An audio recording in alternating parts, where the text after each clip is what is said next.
Ezekely an'izay kosa nefa dia niona tamin'ny mpanao gazety androany ny ekipa an'ilay Eric Jean sy ny namany fotoana izay nitondrany izy ireo ny heviny manoloana ny toetra politika ankehitriny. Tao anatin'izany kosa no navotrana izy ireo fa noesorina tsy ho mpikambana eo anivon'ny PSDUM Andriamatoa Bosa Julien ministra ndrano amin'izao fotoana. Ankoatr'izay dia manohana ny fanatanterahana ny fividianana amin'ireo tetiandro izay efa napetraka ny Senita ny avy eo anivon'ny antoko politika izay miaradia amin'Andriamatoa Lainy Eric Jean.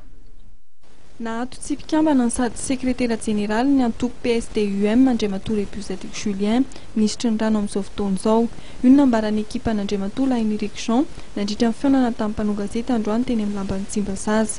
Momba ny fifidianana dia manamafy ny firotsahan'Andriamatoa Lainy Eric Jean ny fifidianana mpiaradia aminy eo amin'ny UDRC sy ny PSDUM ary laza izy ireo fa manohana ny tetiandro mpifidianana na roa sy ny Senita. Ny fahavononan'ny président Lainy Eric hirosaka ho candidat izay tohanan'ny antoko PSDM sy ny PSDM rery ihany fa maro ireo fikambanana sy antoko politika maro manohana izay zavatra zay anterina voalohany zay. Faharoa mangataka zany ny antoko PSDM mba hisian'ny fitonina eto amin'ny tany sy ny firenena satria i raha mahita fa toa misy ny fisamborana sy ny fampitahorana maro samihafa zany ka izay zany mila sahatra fa aroso ny fifidianana.